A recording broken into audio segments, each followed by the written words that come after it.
Menurut gue ketika lo pengen berkarya tuh lo nggak boleh mikirin karya ini harus jadi seperti apa, harus didengar sama siapa, harus punya number sebanyak apa gitu.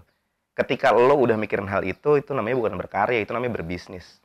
Mungkin aja apa yang lo suka belum tentu apa yang gue suka gitu. Tapi gue yakin apa yang bisa masuk ke playlist radio itu pasti punya nilai.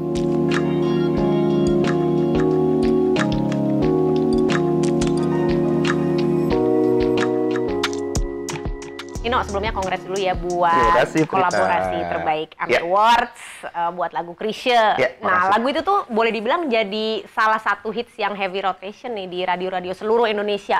Terus jadi salah satu juga kan? Apalagi udah jelas. Terus jadi salah satu lagu yang paling banyak di request juga untuk dimainin sama band-band di kafe-kafe di Jakarta. Nah, gimana sih sebenarnya proses pembuatan lagu itu, boleh ceritain nggak sih? Jadi Diskoria tuh punya satu acara, bisa ditonton juga, namanya Studio Pop. Dalam acara Studio Pop itu mereka nantang produser musik untuk bikin lagu dalam waktu 24 jam. Jadi mereka datang, kita belum tahu nih mau disuruh bikin lagu apa. Terus di brief, pas duduk pertama kali mereka bilang, kita pengen bikin lagu tentang Chrisye. Macem-macem dong tuh opsinya. Apakah gue pengen terinspirasi dari salah satu judul lagunya, atau gue pakai sound-sound yang ada di lagu-lagunya Chrisye. Cuma kayaknya pengen coba yang berbeda deh. Akhirnya gue memutuskan untuk memakai 24 judul lagu Chrisye yang gue sambung menjadi cerita baru di lagu itu. Dan kalau refnya huruf pertamanya diturunin ke bawah, itu membentuk nama beliau, nama Chrisye. Tapi itu sebenarnya bukan kali pertama gue bikin lagu dengan cara seperti itu. Bikin lirik dengan cara seperti itu. Sebelumnya gue pernah bikin lagu buat Mbak Widi Mulia. Dia waktu itu pernah pengen coba untuk ngasih surprise ke suaminya, anniversary. Gue bikin lagu kalau ditarik dari atas ke bawah jadi Dwi Sasono juga. Terus abis itu pun juga bukan yang pertama. Jadi dulu nih kalau kita tarik mundur ke belakang, kenapa gue bisa sampai akhirnya senang bikin lagu adalah karena gue patah hati, Prit. Oke. SMA dulu gue sempat suka sama satu teman gue. Ayunda itu ya? Tapi bukan Maudi. Bukan dong, ini teman SMA. Iya. Suka, tapi ya gimana sih cinta monyet gitu loh. Cuma kan gue Scorpio ya. Apapun tuh kedalaman aja gitu. Padahal ya sebenarnya cuma suka-sukaan aja. Terus ternyata mandek di tengah jalan. Terus gue ngerasa patah hati, hancur. Buat Scorpio kayak ngerasa patah hati tuh hancur namanya. Oke. Nggak tahu kenapa, one day di rumah sebelah gue ada gitar. Terus gue tuh nggak pernah belajar main gitar ya, secara akademis gitu. Gue cuma nanya sama teman gue, ini chord ini cara mainnya gimana sih? Itu gue lumayan tahu. Gue ambil gitar, gue nyanyi-nyanyi.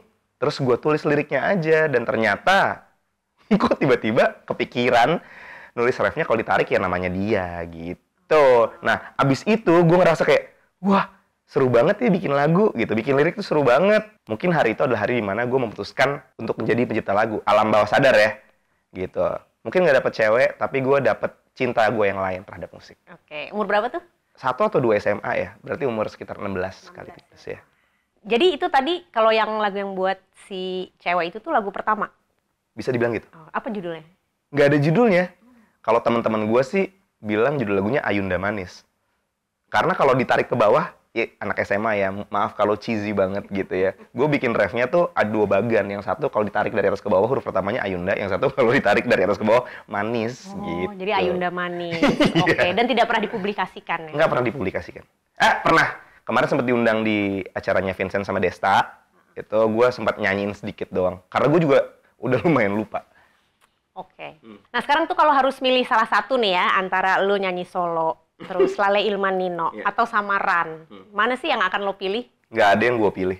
Kalau harus banget milih? Nggak bisa. Gue nggak suka sama yang namanya pilihan. Kalau bisa semuanya, kenapa gue harus milih? Bahkan pilihan yang harusnya lo kasih, nggak cuma 3 itu. Karena gue pengen banget jadi seniman yang nggak punya batasan ruang untuk berkarya sih.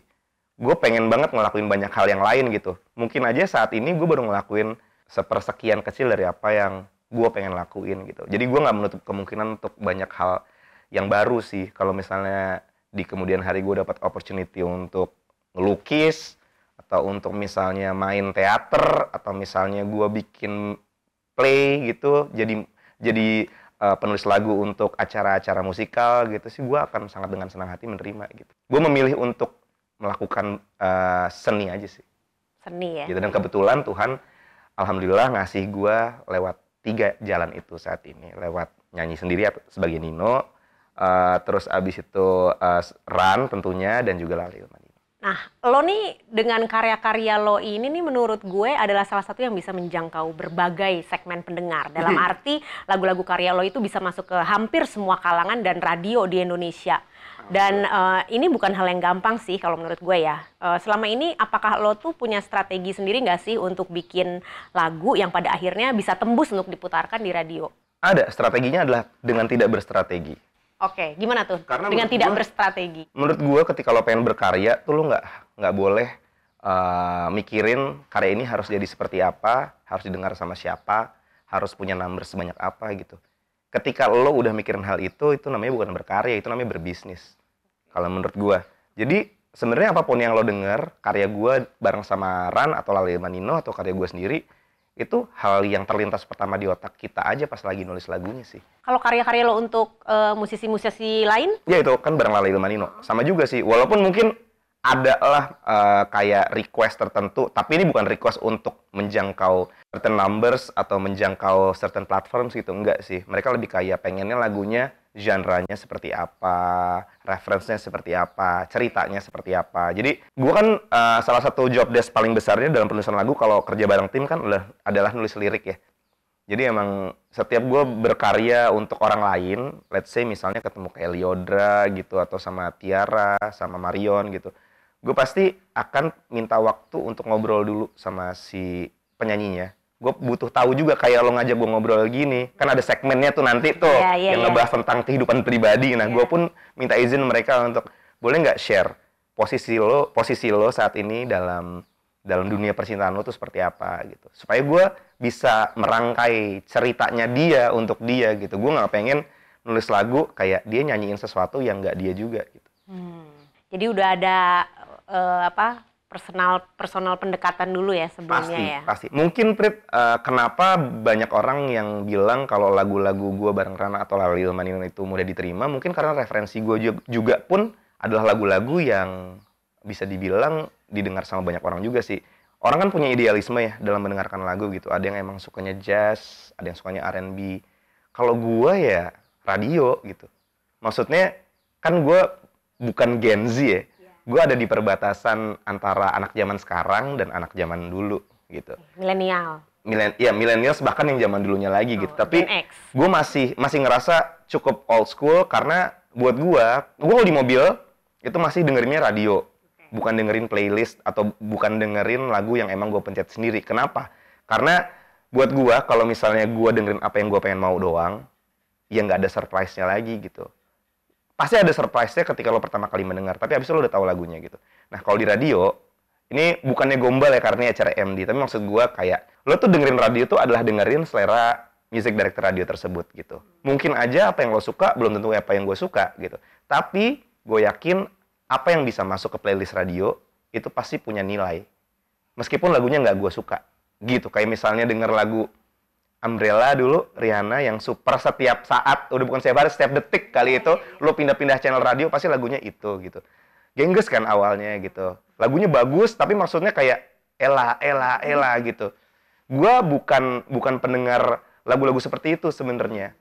Cuma pada akhirnya, oh ternyata kalau bikin lagu dengan repetisi sebanyak ini, itu bisa bikin orang nyangkut, itu punya faktor racun tersendiri. Ya akhirnya gue jadi punya nilai untuk diambil, gue punya pelajaran gitu. Begitupun dengan lagu-lagu yang lain. Selain sebagai seorang musisi nih, lo kan juga sekarang masih sebagai penyiar radio ya. Siaran setiap hari, setiap pagi. Gimana sih ngatur waktunya? Dibilang gimana juga nggak tahu deh caranya. Pokoknya yang penting jam 6 gue ada di situ aja. Pagi ya, ada di situ ya? Pagi, ya kan soalnya dengan punya kehidupan amfibi bersama Ran, Lale Ilman Nino, dan pekerjaan-pekerjaan yang lain, tentunya gue biasanya mengakhiri hari itu kayak sekitar jam 1, 2, 3 pagi gitu. Nggak setiap hari sih, tapi pada masa produksi yang heavy, gue pasti akan pulang jam segitu. Karena emang menyiapkan lagu untuk direkam kan, itu makan waktu lama gitu. Ya udah paling beratnya di hari-hari seperti itu aja sih. Kayak pulang jam 3, jam 6 harus siaran. Jadi biasanya strateginya tuh bukan gimana ngatur waktunya, gimana ngatur nap time-nya. Jadi gue tuh bukan yang kayak harus jam 10 tidur, jam 6 bangun gitu. Udah nggak bisa kayak gitu tuh, Prit. Ya nyari sela-sela waktu untuk bisa colongan tidur aja. Karena itu berguna banget. Power nap. Jadi even 1 jam, tapi kalau misalnya tidurnya maksimal, itu cukup buat ngisi tenaga gue buat kerja malamnya. Gila. Ini minum-minum suplemen juga gitu nggak sih? Pasti, Ya, pastinya pasti ya. dong sekarang. Kalau soal makan gimana? Apakah lo mengikuti pola yang plant based atau vegan atau? Enggak, gue tuh dari dulu selalu penasaran sama teman-teman gue kenapa bisa pada punya hobi. Misalnya zaman sekarang sukanya main sepeda atau misalnya ngoleksi vintage car. Gue sama sekali nggak tertarik atau beli Vespa gitu ya. Teman-teman gue lagi rajin banget kayak gitu. Gue nggak tahu kenapa. Sempat ada usaha kecil lah untuk kayak bisa Yono kali lo gitu. Nggak bisa lo. Cuma satu doang hobi gue. Yaitu? Makan. Gue juga Makanya kalau misalnya lo tanya makan lo gimana, gue cuma makan apa yang pengen gue makan aja. Gue nggak pernah ngatur gue harus ini harus itu gitu. Karena menurut gue hal paling baik untuk bikin sehat itu adalah bahagia, dan kebahagiaan gue adalah makanan enak. Setuju. Setuju.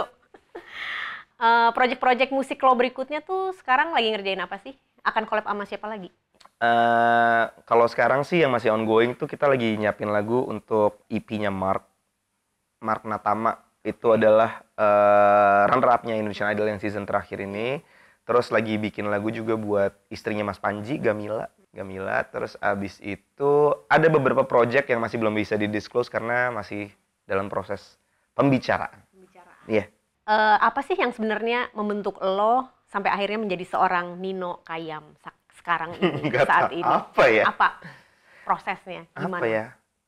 Dari kacamata musik mungkin ya, apa yang tadi gue bilang sih, radio gitu. Karena radio bukan radio sih, tape mobil. Jadi gue itu dari dulu sebenarnya sukanya ngelukis, gue sukanya tuh seni rupa. Tapi gue nggak pernah kayak pengen belajar musik gitu. Nah, kalau di mobil, nyokap gue tuh selalu jadi kayak orang yang paling punya hak untuk nyetel lagu. Ibu-ibu ya kan, dan dia suka banget Kahitna gitu. Jadi dari kecil sampai gede, gue tuh sukanya gambar, tapi musik gue itu adalah dengerin Kahitna. Kahitna era tahun berapa tuh? Kahitna dari era cerita cinta lah. Okay. Dari era cerita cinta gitu. Sampai akhirnya pas suatu hari di masa SMA, gue memilih untuk banting setir nih ke musik karena gue ngelihat kok kayaknya seru yang ngeband gitu. Ya udah, referensi yang gue punya apa? Ya cuma Kahitna gitu. Makanya mungkin pas ngobrol sama Mas Yofi kayak nggak tahu kenapa gue ngerasa oh kayaknya apa yang membentuk cara gue berpikir dalam penulisan karya hari ini salah satunya adalah Kahitna dan Mas Yofi deh, gitu. Tapi kalau yang membentuk gue hari ini banget apa ya Prit ya? Gue nggak tahu. Kayaknya terlalu banyak hal untuk disebut yang membentuk gue. Tapi yang jelas udah pasti peran orang tua sih penting banget. Jadi bokap sama nyokap gue itu adalah tipe orang tua yang ngebebasin anaknya pengen jadi apa aja. Dia dari dulu nggak pernah kayak gue harus sarjana, which I'm not. Iya, gue juga nggak. Gue nggak sarjana.